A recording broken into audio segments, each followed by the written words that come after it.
নমস্কার সবাইকে, স্বাদে ভরপুর রান্নাঘরে সবাইকে স্বাগত। আজকে আমি নিয়ে চলে এসেছি ফিরনির রেসিপি, ম্যাঙ্গো ফিরনি। খুবই সুন্দর হয় খেতে। তো চলো কিভাবে বানাতে হয় তোমাদের সাথে আমি শেয়ার করি আজকে। Let's start it.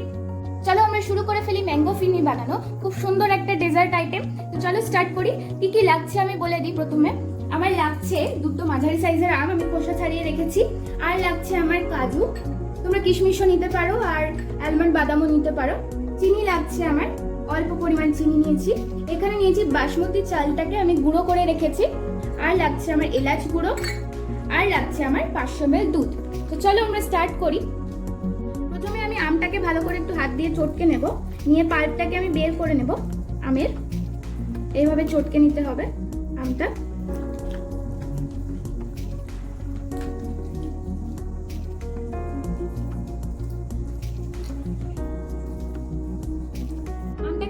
চটকে নিয়েছি।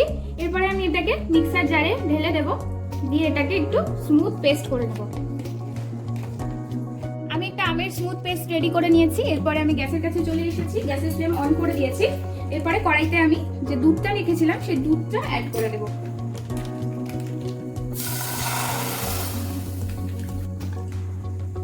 দুধটা আমি ঢেলে দিয়েছি পুরোটা, দিয়ে এটাকে কন্টিনিউয়াস কিন্তু আমাকে নাড়াতে হবে। দুধটা একটু ফুটে এলে তারপরে আমি এর মধ্যে চালের গুঁড়োটা অ্যাড করব। দুধটা আমার ভালো মতো ফুটে গেছে।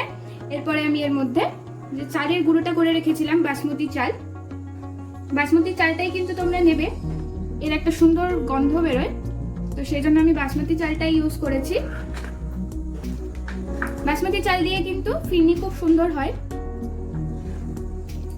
এরপরে আমি এর মধ্যে আস্তে আস্তে করে চালের গুঁড়োটা অ্যাড করে দেব।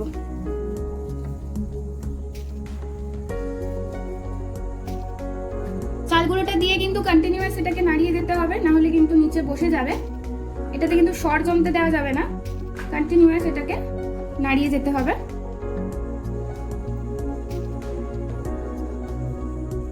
এরপর আমি এর মধ্যে এলাচের গুঁড়োটা অ্যাড করে দেব। আবার কন্টিনিউয়াস নাড়াবো। দুধটা আমার অনেকটা ঘন হয়ে গেছে, দেখো নাড়াতে নাড়াতে কিন্তু অনেকটাই ঘন হয়ে এসেছে চালের গুঁড়োটা দেওয়ার পরে। আর দেখো হাতের মধ্যে লেগে লেগে যাচ্ছে। এই অবস্থায় একটু চেক করে নিতে হবে যে চালটা ঠিকঠাক করে সেদ্ধ হয়েছে কিনা। ভালো করে সেদ্ধ হয়ে গেছে চালটা। এর মধ্যে আমি এবার চিনিটা অ্যাড করে দেব। চিনিটা কিন্তু আমি কমই দিচ্ছি, কারণ অলরেডি আমের মধ্যে কিন্তু মিষ্টি আছে। চিনি খুব বেশি দিয়ে দিলে কিন্তু খুব মিষ্টি হয়ে যাবে। ফিরনি খুব বেশি মিষ্টি কিন্তু ভালো লাগে না খেতে।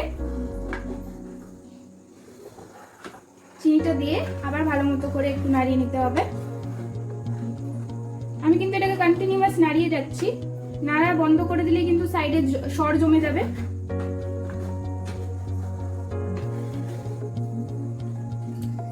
এবার আমি গ্যাসের ফ্লেমটাকে একটু অফ করব। অফ করে আমটাকে এর মধ্যে অ্যাড করব। গ্যাসের ফ্লেমটা আমি অফ করলাম, তার কারণ হচ্ছে গ্যাসটা যদি আমি অন রাখতাম তাহলে কিন্তু এটা নিচে বসে যেত, তখন কিন্তু অসুবিধা হতো আমার। এবার আমি এর মধ্যে আমটাকে আস্তে আস্তে করে অ্যাড করে দেব।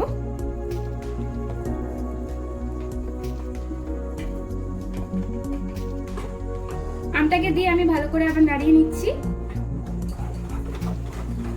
ভালো করে মিক্স করার পরে তারপরে আমি গ্যাসের ফ্লেমটাকে আবার অন করে দেব। ভালো করে আমি আমটাকে মিক্স করে নিয়েছি। এরপর আমি গ্যাসের ফ্লেমটাকে আবার অন করে দিলাম।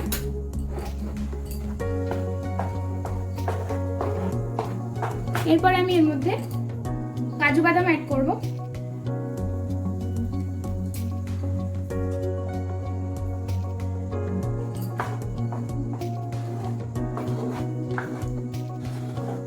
আর অল্প কিছুক্ষণ ফুটিয়ে নিয়ে আমি কিন্তু নামিয়ে ফেলবো। আমার অলমোস্ট এটা রেডি।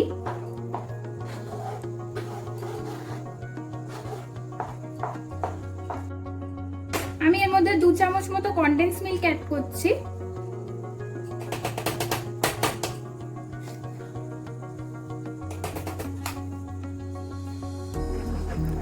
তো আমার রেডি একদম ফিরনি, ম্যাঙ্গো ফিরনি। তো এটাকে আমি এবার সার্ভ করব। গ্যাসের ফ্লেমটাকে আমি অফ করে দিলাম। এটাকে এবার আমি সার্ভ করব।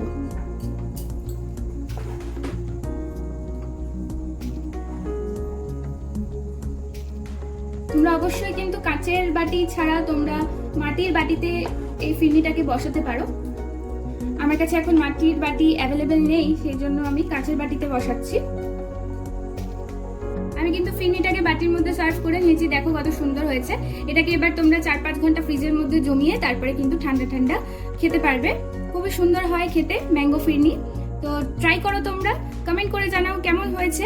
আর আমার চ্যানেলে নতুন হয়ে থাকলে অবশ্যই আমার চ্যানেলটাকে সাবস্ক্রাইব করে দিও। টাটা।